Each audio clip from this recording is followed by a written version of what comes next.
Bonjour Franck Salin, Bonjour Barbara Jean-Élie. comment ça va? Ça va, ça va. Et Ça toi? va. Super, moi j'ai toujours la pêche.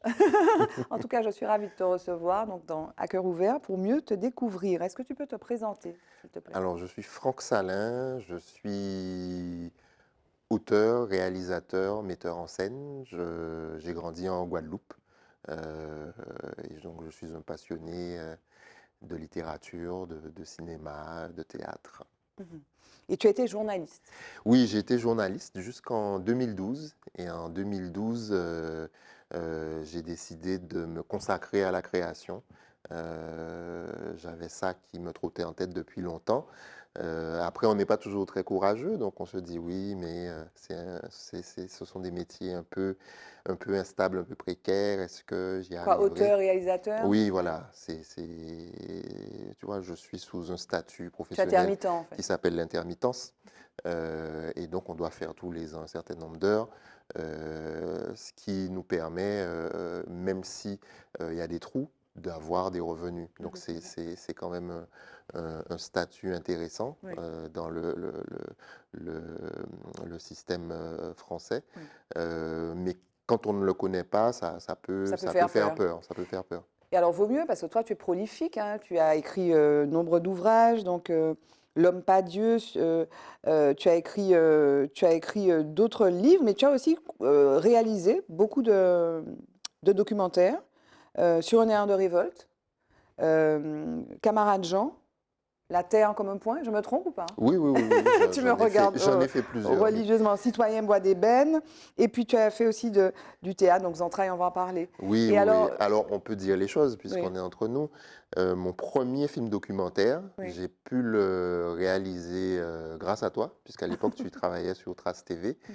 Et avec un copain Gilles Servant, on avait monté une boîte de production qui s'appelait Palaviré. Et on cherchait des Un antennes qui diffuseur, puissent nous coproducteur. diffuser. Et donc, ce premier film que j'ai réalisé s'appelle L'appel du tambour. C'est Oui. un film sur le gros cas Mhm. en région parisienne Oui. où voilà, on rencontrait des figures du gros cas, hein, Johnny Leron, Guy Conquête, enfin des gens comme ça, qui vivaient en Île-de-France. Et donc ce premier film, voilà, date de 2008. Mhm. Et alors, parce que tu as dit, donc, tu as fait le choix de l'intermittence, mais tu as fait des études d'histoire. Donc, tu as été journaliste à Afrique.com. On s'était rencontrés d'ailleurs en Oui, 2008, il me oui, semble. oui. Mais tu as fait des études d'histoire et tu es allé jusqu'au DEA. Et tu as décidé effectivement de ne pas poursuivre, mais dans ta production, en tout cas audiovisuelle, on sent l'historien. Oui, oui, oui. Ben, moi, j'ai eu de longs questionnements et de longues indécisions qui laissaient perplexes mes parents parce que je ne savais pas très bien ce que je voulais faire. J'ai fait des études de lettres, Mhm, lettres sup, mhm. comme on dit, les lettres supérieures, après le bac, parce que bon, j'étais bon en lettres. Après, j'ai fait histoire, ça m'intéressait, mais une fois que j'étais dans l'histoire, j'ai commencé à faire du journalisme de façon bénévole et puis après de façon professionnelle. Mes amis, mes collègues journalistes m'ont dit, oui, mais tu sais, on est en France, tu n'as pas de diplôme de journaliste, il vaut mieux. Donc, Tu as fait le SG, j'ai fait le SJ à l'ESJ. Paris, donc j'ai eu le fameux diplôme. Mais même si je ne suis plus journaliste, aujourd'hui, c'est vrai que c'est une période qui m'a quand même beaucoup formé, puisque le journalisme aide à expliquer de façon simple et concise des faits qui sont parfois compliqués. Mhm, Donc c'est une formation très intéressante et aujourd'hui, et dans les films que je peux faire et dans mhm. la littérature, ce passage de ma vie m'a aidé. Mais tu as fait histoire ou pas? Oui, j'ai Oui, fait tu as fait histoire. histoire, voilà. J'ai fait des études d'histoire et en master et en DEA, j'ai étudié la résistance des esclaves de Guadeloupe et de Martinique. Et tu es en fait passionné, en tout cas dans tes documentaires, il y a un intérêt très fort pour l'identité, pour les résistances. Voilà, c'est pour ça que je faisais le lien avec finalement ton background d'historien, en fait. Et c'est vrai euh, que ça soit sur un air de révolte, donc c'est quoi? C'est l'histoire en fait de la musique et les chants en fait de révolte depuis 67, le massacre de 67 en Guadeloupe, jusqu'aux grandes grèves de 2009. Camarade Jean, donc c'est sur le mouvement indépendantiste guadeloupéen. Donc je suis intéressée par l'identité. Pourquoi? Oui, je suis intéressé par l'identité parce que c'est une question qui m'a beaucoup préoccupé, enfin qui m'a et qui me préoccupe beaucoup, beaucoup encore. Mhm. Qu'est-ce qu'on est? Pour savoir ce qu'on est, il faut savoir d'où on vient, d'où mes études d'histoire. Et puis j'espère que ça peut aider à savoir où on va, même si sur cette question-là de l'avenir, les choses sont assez, assez compliquées. Il y a aussi un élément important qui permet de comprendre pourquoi j'ai cette réflexion sur l'identité et ces sujets, et ces sujets du statut, hein, Mhm. de nos îles. C'est que mon père était un nationaliste. Mhm. Et donc, enfant, j'ai beaucoup entendu ce qui pour moi était une rengaine qui me fatiguait un peu, d'entendre oui, les Guadeloupéens, il faut qu'on soit machin, Indépendantiste, voilà, ouais. voilà. Donc ça me fatiguait un peu quand j'étais enfant d'entendre ça.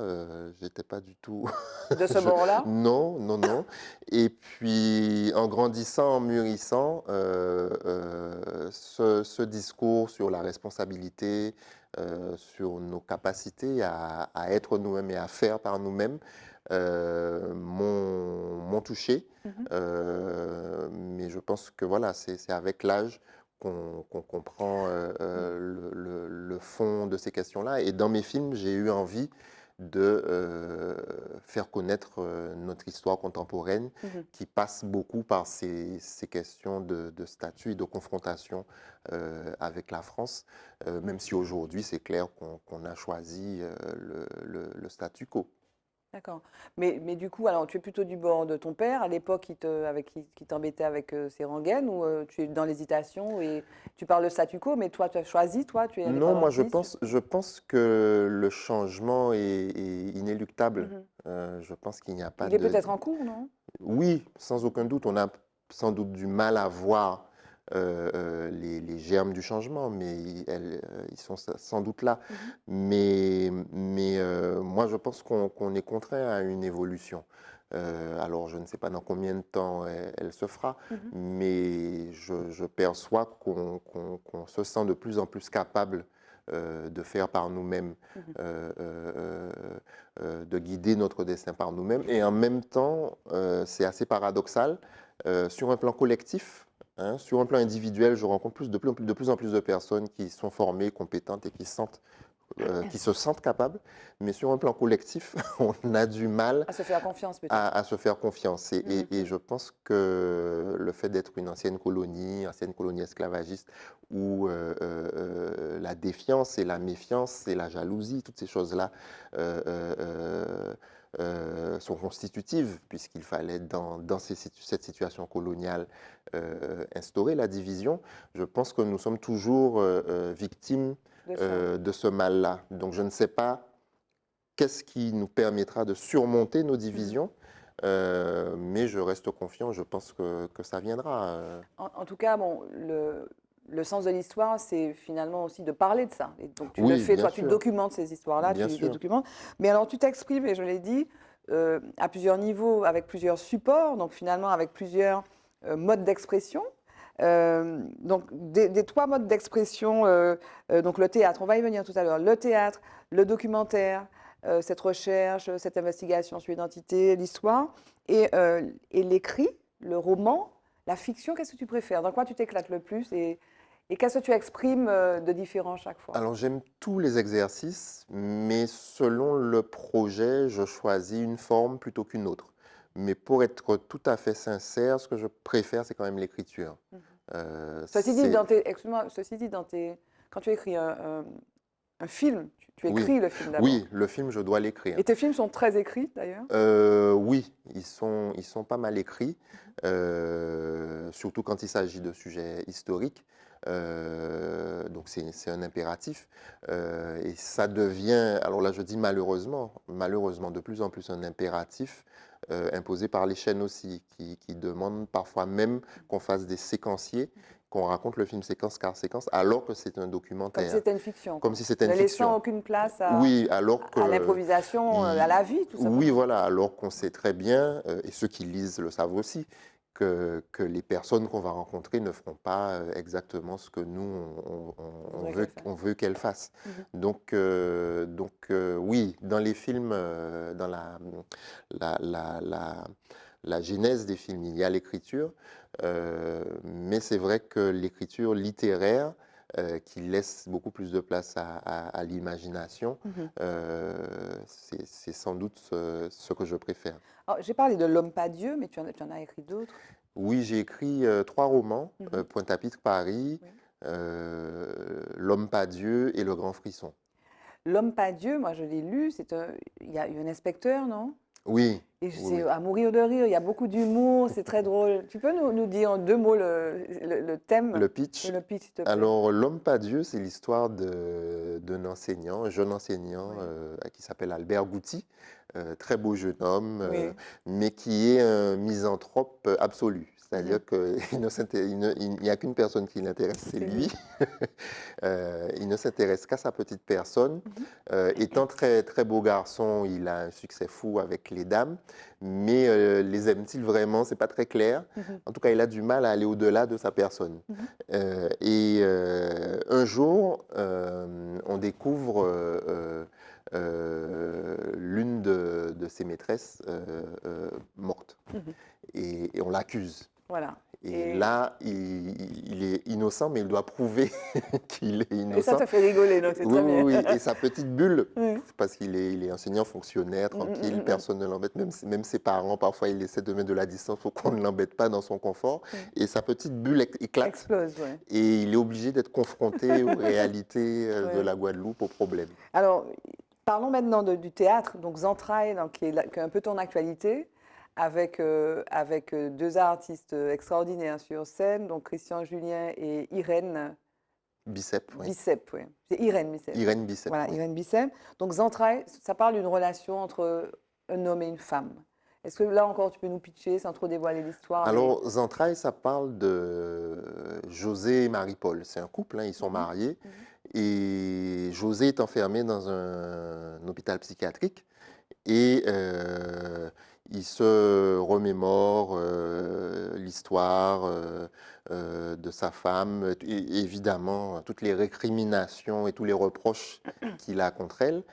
Mais on ne sait pas très bien pourquoi il est aussi aigri, pourquoi il en veut autant à sa femme. Et sa femme lui rend visite, Marie-Paul.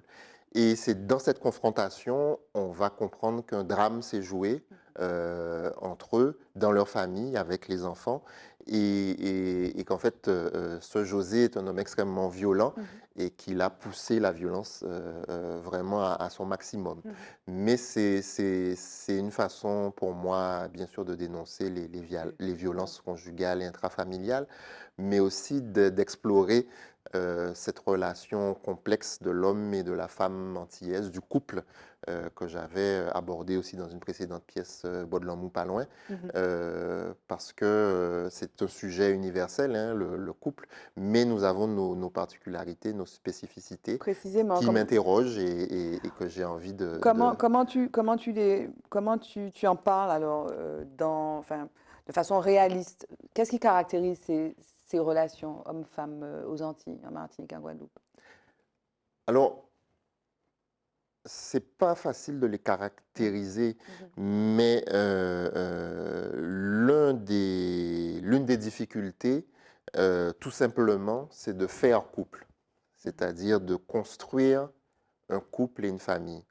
Alors, les femmes nous reprochent à nous les hommes, notre inconstance, notre manque de sérieux, notre infidélité, enfin la liste est longue mhm.